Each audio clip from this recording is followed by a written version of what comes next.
Hello everyone, hope you're doing well. Thank you for joining AWS Summit Online and welcome to this session. I'm Donnie, Senior Developer Advocate for AWS, and I'm super delighted to be here and share with all of you about DeepRacer. This session is structured to help you get started with AWS DeepRacer. So by the end of this session, what we really hope is for you to have some understanding of what reinforcement learning is and how easy it is to get started with reinforcement learning to start and train your own DeepRacer model. So you can take part in one of our DeepRacer League, or going out and creating your own community race. And big shout out to Accenture, our exclusive AWS DeepRacer presenting sponsor, who provided exceptional leadership and participation during the inaugural year of the AWS DeepRacer competition, running the largest private AWS DeepRacer League in the world.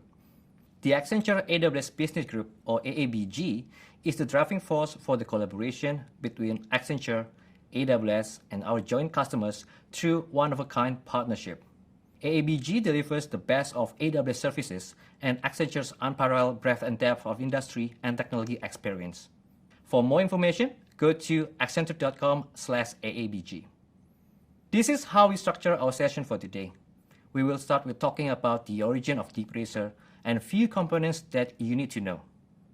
Then, we'll shift our discussion to reinforcement learning. We will cover an overview of reinforcement learning, few terms that we will use, and how reinforcement learning works in DeepRacer. We will also guide you how to build your first reinforcement learning model for DeepRacer with our step-by-step console walkthrough. And after you have your model, now it's time to participate at AWS DeepRacer League presented by Accenture. For those who are not familiar with DeepRacer, don't worry. Let's watch the following video to get an idea of what DeepRacer is all about. Welcome to the AWS DeepRacer League 2020 presented by Accenture. These are 1/18th scale RC cars that are fully autonomous thanks to reinforcement learning.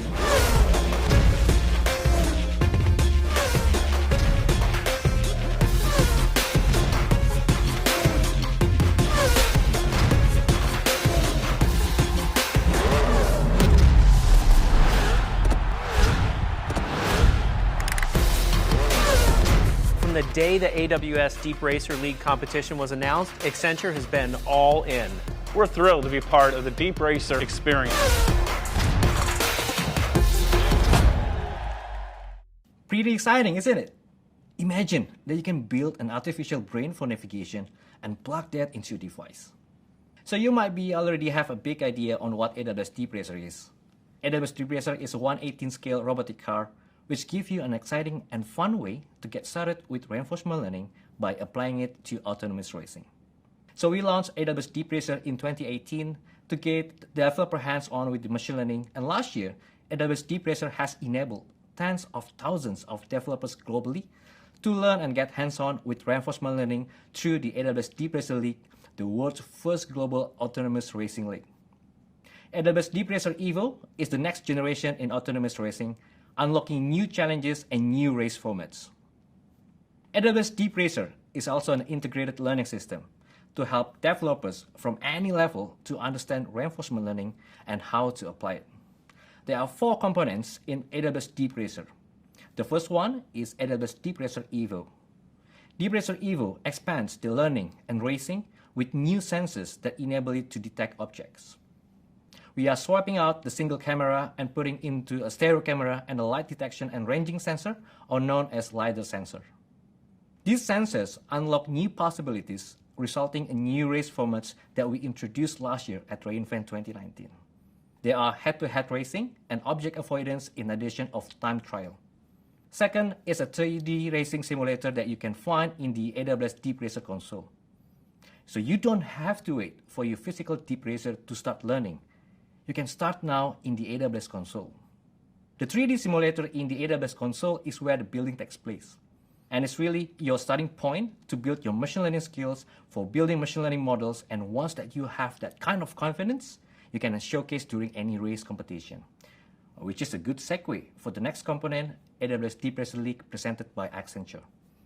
You can build models to get ready for racing in the 2020 AWS DeepRacer League, either in person or virtual. And you can also build models to race against friends and colleagues using the new community race feature. So that's all the components in AWS DeepRacer. And I just want to reiterate that you can start learning right now by logging into AWS DeepRacer console. We need to lay a foundation first before we can start building our model. So with that, let's cover the basics of reinforcement learning. Let's see how reinforcement learning fits in the AI context. Artificial intelligence seeks to create machines that seem to have human intelligence. Now, this is the general concept. One aspect that humans are good at is learning how to classify things or events, and also make simple predictions based on past behavior. Machine learning is a subset of artificial intelligence that aims to replicate this human ability. Machine learning uses statistical techniques to build models that are good at making predictions. These statistical techniques learn from data to figure out what the patterns are that ultimately leads to the prediction. Machine learning has three main categories. With supervised learning, we can build a model to predict a value or to classify data. Models are trained using large amounts of curated training data with labels. With unsupervised learning, things are a bit different. Models are trained to identify similarities in large amounts of data to aid classification. And training data doesn't have explicit labels. And with reinforcement learning, we finally can build a model to autonomously predict which decisions to make in a specific environment. Now, the models are trained in a simulated environment where the models can interact with the environment and learn based on the outcome of actions if an action was good or bad. And there was a quick overview for three main categories in machine learning. Let's get into a concrete example to illustrate how reinforcement learning works. Essentially, reinforcement learning is built on an idea. For example, when was the last time you used a reward to incentivize the right behavior of your pet? Think about our approach used to train our pet. We give cookies for good behavior and no cookies for bad behavior. Now, during this training, we instruct our pet with simple actions like sit, or stay, or roll, or even more complicated actions. Now, the goal of this game, of course, is for your pet to do all kinds of tricks. From training our pet as an example, let's dive deeper into reinforcement learning by understanding few terminologies. To be more detailed, reinforcement learning is a machine learning technique that enables an agent to learn in an interactive real-time environment by trial and error using feedback in the form of rewards from its own actions. So within the simulator, we have an agent that acts autonomously in a given environment to reach a specific goal. So what is our agent? The agent is the AWS DeepRacer vehicle. And what is the goal of the agent? The goal is to finish a lap around the track. Now, the environment is the surrounding area for our agent interacts. In this case, the environment is the track we designed with AWS RoboMaker. The state is defined by the current position within the environment. Now, basically, this is what the agent can see through its camera. The action can be defined with how fast or how slow the agent decides to run, and it can also be including the direction. For every state, our agent needs to take an action to try and achieve its goal of making a lap. And depending on which action it takes, it will be given a reward. If the chosen action gets the agent closer to the goal, you can reinforce this action in future through a positive reward, or otherwise discourage it with either a negative reward or no reward at all. Now, this reward is provided by the environment itself and specified by a reward function. A reward function is code written to incentivize behavior through parameters defined by the creator of the environment. Now, the last concept here is an episode, which represents each iteration where an agent goes from the start position to a termination state. A termination state means if it drives off the track or finish a lap around the track. So those are the terminologies that we need to know so we can fully understand the whole concept of reinforcement learning in AWS DeepRacer. Okay, so we got it now. We have an agent which interacts by doing some actions within the environment, and it will be rewarded depending on how close or far from the goal. So what is the most crucial component to help us creating the reward? And yes, it's a reward function. The reward function incentivizes particular behaviors and is at the core of reinforcement learning. To run your AWS DeepRacer car, providing a reward function will be your most important job. Let's look at this race grid to see a practical example of a reward function. Now each square is a state, and the green square is the starting position, while the finish line is the goal of terminal state. Now we design the square at the edge of the track as a terminal state, which will tell the vehicle that if it has gone off the track and failed. A reward function is a function to help your agent to determine if the action you just took was good or is it bad, based on the outcome of the action. The reward function is a logic that looks at the next state the agent is in and based on that assigns a reward. The reward function can be seen as the logic that will incentivize the driving behavior you want your agent to learn. How will you incentivize the agent to drive on the yellow center line? By assigning a higher reward to the center line, our model will learn that actions that drive on the center line gets higher rewards than actions that leads to the sides. Initially, our agent won't have any idea of the value of landing in a state or the reward associated with an action. So it first needs to explore the environment and then explore some more in an iterative fashion to build up this knowledge. Our model starts off not knowing anything about the reward for specific actions, and then repeatedly explores the grid until it moves out of the track or reaches the destination before it starts again. Our model is learning through iteration. As it drives around, the vehicle accumulates rewards from the scores we have defined. Besides recording each step, it is also learning what rewards the various actions from a specific state leads to. Now, all steps from start to going off track or the finish line is called an episode. To get the best model, the agent first needs to explore the grid to ensure it covers large rewards that can drastically change driving behavior. Now, this is normal and we call it exploration. First, the agent needs to explore to see what rewards can be obtained from various actions tried in the various states. It won't settle for the first best thing, it will first explore. As the agent gains more and more experience through the exploration and iteration, it starts learning where it repeatedly gets higher rewards. It then starts exploring less and moving on to exploring what it has learned. Now, convergence happens when a model starts repeatedly picking specific actions depending on the state it is in. Now, the model is optimizing for expected cumulative return and model performance will be the same repeatedly, with subsequent updates to the model not really changing the model behavior. However, there is a trade-off between exploration and exploitation, which you need to configure with the hyperparameter. If you explore too much, your model may take a very long time to converge. If you exploit too soon, your model may not find the best driving behavior and potentially also fail to converge. Now let's go back to the previous race grid. So what we have here is a small grid, and our agent can easily go to each square and test all actions to determine which action will result in the highest expected cumulative reward. Assuming that in each subsequent square, it will choose the action with the highest expected cumulative return.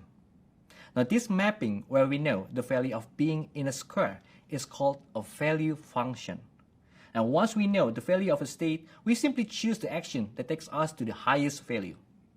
Now, if you can map all the state directly to an action, then you have a policy function.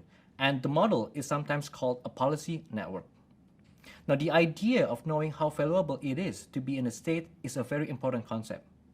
The value of being in the state can be seen as the expected cumulative reward that can be achieved from the state onwards if the agent keeps following the optimal policy.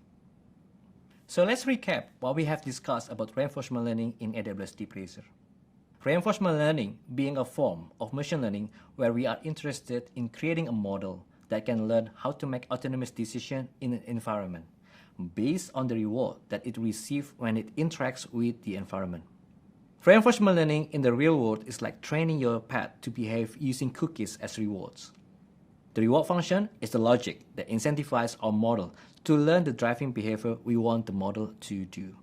In the grid world, our agent first explores the environment to learn what rewards can be achieved from each state based on the various actions, and the reward function is the logic that assigns a reward based on the outcome of each action. It uses this interaction to build a map of the value of being in each state. Now, the value of being in each state is the expected cumulative reward that can be achieved from the state onwards when following the optimal policy. But how does the DeepRacer agent learn? In DeepRacer, our agent is the car, and it interacts with the simulated racetrack environment during training. In the simulator, AWS DeepRacer drives around the track, taking pictures about 15 frames per second. That picture is our state. Now for each picture, DeepRacer will take an action and end up in a new state, and this is called a step. DeepRacer Evo has stereo cameras and LiDAR sensors, so it has a more in-depth view of its state and can sense objects too. DeepRacer will collect experience, the state, action, reward, next state tuples, and all steps from the starting point until it reaches terminal state, and this is called an episode. Once the agent has collected experience, which you need to specify in hyperparameters, it starts updating and training its model. Now the goal during training is to figure out which action in which state will lead to the maximum cumulative expected rewards. Now once the model is trained, it is sent back to the agent to collect more experience, and as for the exploration and exploitation, once again is controlled through the model hyperparameters. However, unlike the grid race, DeepRacer cannot explore all states in the simulator. It will simply take too long, if not impossible. So we cannot fully determine the value of ending up in each state. Now the next question would be, how do we select the action if we don't know the value of the states?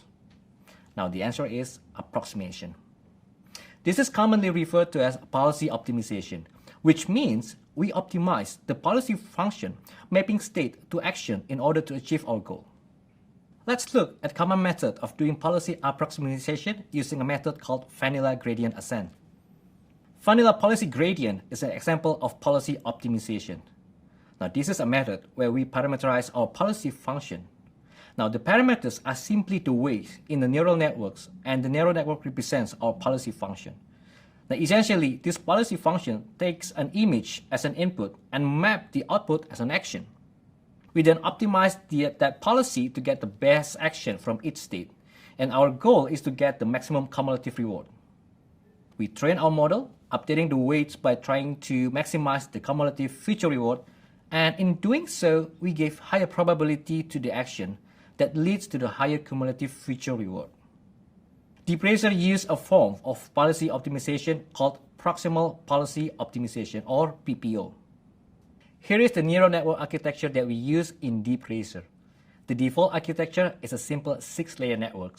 However, you can also choose to use a deeper 8-layer network. The first layer is an input layer, and this is followed by a 3-layer CNN to help identify the features from our images needed to make driving decisions. Finally, we have 2 fully connected layers to help determine what action that this agent should make.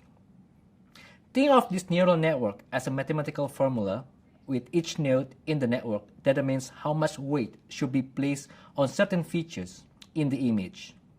And when the weights for a certain action all become big enough, the output of the network will indicate a higher probability for the specific action.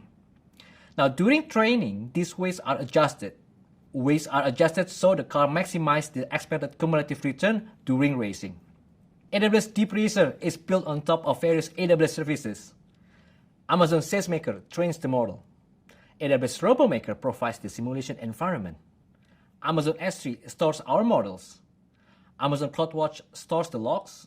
And finally, Amazon Kinesis Video Streams displays the video in the console. So when you start training a model in AWS DeepRacer, this is what happens.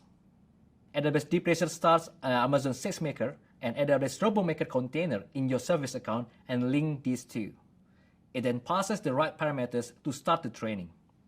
The experience tuples, which is state, action, new state, and reward, are generated in AWS RoboMaker. After a specified amount of experience, which is defined by the hyperparameters, is obtained, it is sent back to Amazon SageMaker to train the model.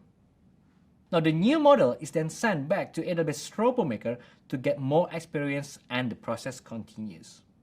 The output models, video, and metrics are stored in other AWS services such as Amazon S3, Amazon CloudWatch, and Amazon Kinesis Video Stream. Now once that you have your model ready, you can download and plug into your DeepRacer device. DeepRacer is powered by Intel Openphenol to enable model optimization for fast inferential on the edge. So these are the technical specs on what's going on under the hood of AWS DeepRacer Evo. It runs on Intel Atom processor with 40GB of memory. It has built-in Wi-Fi, which we need to connect during the physical event to control the car. It also has 4-megapixel camera with 360-degree and 12 meters scanning radius for LiDAR sensor. And the application inside runs on top of Ubuntu operating system with Intel Openphenol toolkit and ROS Kinetic.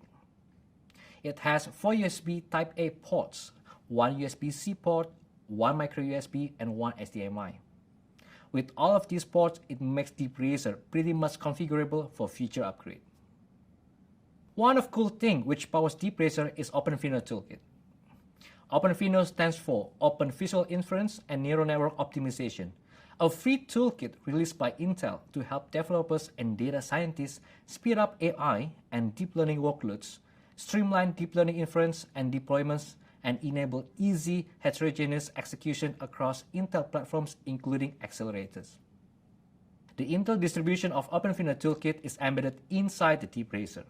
This means that you can easily take the reinforcement learning models that you've just trained and use the toolkit's model optimizer to convert and optimize your trained model. In DeepRacer, the inference engine allows you to deploy on the Intel Atom processor. Now, with the standalone version of the Intel distribution of Openphenol toolkit, the inference engine allows us to deploy across multiple Intel architecture. Openphenol is also framework agnostic, so you can use the powerful optimizer on models trained to TensorFlow, MXNet, or PyTorch, and then use the inference engine for high-performance inferencing. Okay, so we have covered most of the things that you need to know about DeepRacer, and let's go through the console to help you get started for building your first model. So here we are at the DeepRacer dashboard. As you can see, there are a few links including video to help you get started and participate at AWS DeepRacer League. And also make sure that you're in US East 1 region. On this page, you'll see that there are a few virtual races happening with different racing formats such as time trial, object avoidance, and head-to-head racing. So keep your eyes on this page as we're rolling out new virtual league throughout the year. You can also view the current leaderboard to see the ranking position and also to watch the evaluation video. Like what we have right here is an evaluation video for object avoidance race in March 2020. In this racing format, your model needs to complete the lap and also to avoid any objects on the track. As we mentioned, there are a few other racing formats, for example, head-to-head racing. In head-to-head racing, there are a few bots assigned to compete with your model. As you can see, that the model is now trying to overtake the other bots as they race on track. One feature that I would like to highlight is community races. Community races is one of cool feature that we launched at re:Invent 2019. And with this feature, you can organize your own private DeepRacer competition and invite your friends, colleague, or wider audience by sharing the link once you have created your competition. And now, let us guide you to build your first reinforcement learning model for DeepRacer. First, click on the Get Started link on the navigation menu, and you can see the diagram, and these are the steps that you need to follow through. Next thing that you need to do is to check your account resources. See if you have valid AWS DeepRacer resources and valid IAM roles to start building your model. You only need to do this once, and you don't need to do it again if you don't have any issues.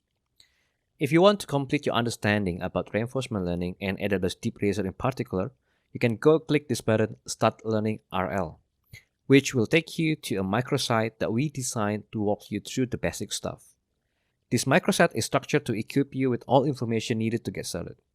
It is very well documented, and we like to encourage you to learn from here as a starting point. Next step on this page is you can start to create your model and race. And if you want to learn about sensors and racing formats, you can click the link on step 3. However, we'd like to recommend you to build your vehicle first and customize it in your garage page. In this page, you can configure your vehicle so you have a sense of understanding on how your reward function and hyperparameters will be affected, as it highly depends on the vehicle that you have. So let's start creating a new vehicle. On this page, you'll be given a set of options to modify your sensors, from camera to LiDAR sensors. For camera, you have two options. They are single lens camera and stereo camera. Single lens camera or mono camera has 120-degree field of view and more suitable to handle simple autonomous driving tasks, such as time trial. A stereo camera has two lenses that capture images to determine the depth of observed object. The depth information from a stereo cam is valuable for the vehicle to avoid crashing into obstacles or other vehicles in the front. So this is why stereo camera is more suitable for object avoidance and head-to-head racing. However, these two stereo cam makes training to converge more slowly.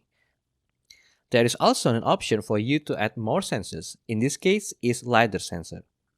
A LiDAR sensor uses rotating lasers to send out pulses of light. The direction of and distance to the objects that a specific pulse hits are recorded as a point around the LiDAR unit.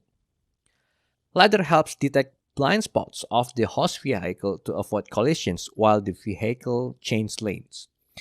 And by combining LiDAR with mono or stereo cam, you enable the host vehicle to capture sufficient information to take appropriate actions. But it also comes with a trade-off. The neural network must learn how to interpret the LiDAR data, and in results, the training will take longer to converge. So the bottom line is understanding sensors for your vehicle is essential to achieve the best model performance. If you're going to race in time trial, one configuration that you can choose is you can go with choosing monocam without LiDAR sensor with 3-layer CNN. If you're doing head-to-head or object avoidance, then the task will be more complex, and you will need stereo cam and LiDAR sensors to help the vehicle choose appropriate action. You can do trial and error, tweak and tune based on your model's result. Cool, so we have covered this part. Let's go to the next part, action space. We frequently mention regarding action in DeepRacer. That action is actually defined by the action space, which the vehicle reacts with a specific speed and steering angle. In reinforcement learning, there are two kinds of action spaces. There are discrete and continuous action space. In DeepRacer, we use discrete action space. For a discrete action space of finite actions, the range is defined by the maximum speed and the absolute value of the maximum steering angles. So we have two components here, steering angle and speed. Each of these two components also have granularity. You can try to adjust each of these, and on the table below you'll see the changes. Remember that the more granular you define the action space, the longer it will be to train your model and to finally converge. Once that you are satisfied with the configuration, you can give a name to identify your vehicle during model training. Now it's time to create your model. Start by typing your model name, then you'll need to choose the track. We can see that there are a few tracks that you can choose. You can pick the most similar track with what you're going to race on. But remember, there's no guarantee that your model will be good. By having the most similar track, it might maximizes the odds for your model to get best performance. Next, you'll need to choose your race type, either as a time trial, object avoidance, or head-to-head racing. And finally, choose the vehicle you want to use for this model. Next, here's where the fun begins, reward function. Reward function in DeepRacer is written in Python, so all of these lines of code are in Python. Let us share a few things to help you understand what reward function is. A reward function is a logic for how you would like to reward the agent when the vehicle moves from one position to a new position. So each time it moves, it will get another reward. The design of the reward function should be like an incentive plan. Different incentive strategies could result in different behaviors.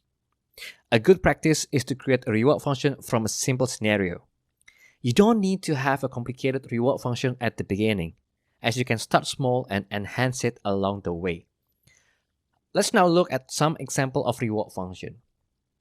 If you click on the reward function examples button, you'll get a pop-up dialog for you to understand some basics.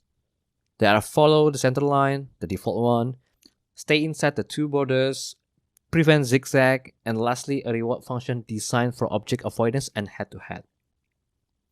Let's take a simple reward function, the default one, and review it. This reward function helps to rewarding the agent to follow center line. The function leverages two variables, track width and distance from center. Both are the parameters supplied by the environment.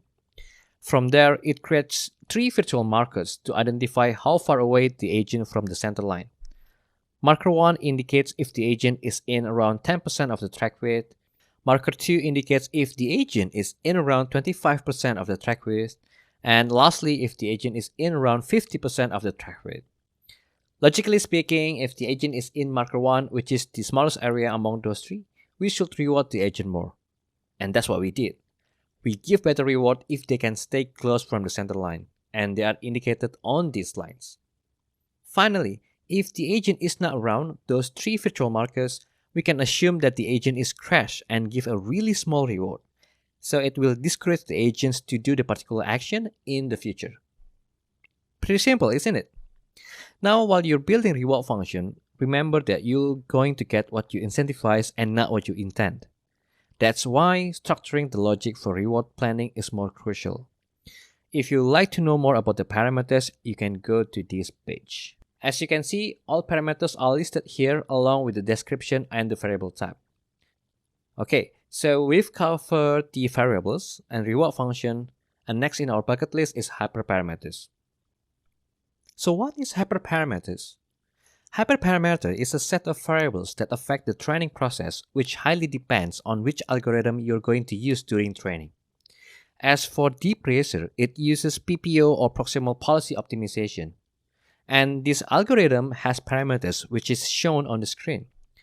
Now, understanding hyperparameters could be daunting at first, but don't let that stop you. If you're just starting out, you can leave all of these values with their default. And you can try to learn this along the way. Let's quickly cover a few of these hyperparameters. Gradient descent batch size refers to the most recent random sample experience from an experience buffer and used for updating the neural network weights. Setting batch size will help us to reduce high correlation from input data. Number of epochs refers to how many passes does it need to update the neural network weights. The learning rate controls how much a gradient descent or ascent update contributes to the network weights. You can use a higher learning rate to include more gradient descent contribution for faster training, or you might want to make it lower to have a more stable model. We talked about exploration and exploitation before, and entropy refers to the degree of uncertainty used to determine when to add randomness. This entropy value will diminish until your model converges. And lastly, discount factor specifies how much of the future rewards contribute to the expected reward. If you want to obtain a robust model, training must provide your agent more or less evenly distributed sampling from action spaces. And a balanced combination between exploration and exploitation is required. So, for example, to have a robust model, you will need to configure your learning rate, entropy, and batch size. And sometimes you want to speed up the learning process, which that means you'll need to configure learning rate, batch size, number of epochs, and discount factor. So that's how you craft reward function and tune your hyperparameters. It requires trial and error and patience. This is an example of reward graph of a model that I've trained for 8 hours. The blue and red lines indicate average percentage completion, and the green line indicates average reward. A training job is good if the average reward and track completion showing trends to converge. Most of the times when you see the track completion hits 100%, and if you see the average reward is on the same level, your model is likely to converge. Once that you have trained your model, you want to evaluate the performance of your model. To do this, you can start the evaluation in the next section below the training. Once that you have done the evaluation, you will see the results of your performance. Congratulations! At this point, you can build your own DeepRacer model and even tweak and tune your hyperparameters to get your best model performance. You are now ready to participate at AWS DeepRacer League presented by Accenture. Here are a few things that you need to know about DeepRacer League. Launched in March 2019, the AWS DeepRacer League had tens of thousands of developers race in person and online to see who takes home the championship cup. There are two ways to race. First is a physical race at AWS Summit, and other one is to race on virtual circuit. Virtual circuit happens throughout the year, so watch out for the new race release on the DeepRacer console. With Evo's new stereo cameras and LiDAR sensors, it enables 2 new racing formats in addition to time trial racing. In time trial racing, you race against the clock in a single car on track race to see who gets the fastest lap. In object avoidance format, you'll have a time trial race, but with the added challenge of navigating tricky objects on the track. And lastly, in head-to-head racing, you'll race your models directly on the track against another model to see who crosses the finish line first. And for the virtual circuit, thousands of racers race in virtual race with time trial, object avoidance, and head-to-head racing format. The virtual racing community is continuously pushing new boundaries, from hyperparameter tuning, reward function crafting, all the way to creating their own virtual tracks. Accenture is a global professional services company with a deep history of helping customers around the world build artificial intelligence and machine learning powered solutions with AWS Services. Together, Accenture and AWS bring the best of both worlds to accelerate innovation in the cloud. In 2019, Accenture launched the world's largest private DeepRacer League to date, featuring physical and virtual race. The Accenture League champion was a top 16 finalist at AWS DeepRacer Championship Cup at AWS re:Invent. Learn more about AI with Accenture at accenture.com/AI. And don't forget, here are additional resources for you to learn more about AWS DeepRacer. Big shout out to DeepRacer Slack community, which you can join at join.deepracing.io. You'll find yourself a vibrant and helpful community if you want to learn with fellow developers across the world. Thank you for joining us in this session and had some fun together with AWS DeepRacer. Hopefully, this session helps you to understand how reinforcement learning works and how to get started with AWS DeepRacer. Once again, thank you everyone. I'm Donnie, and see you on the track.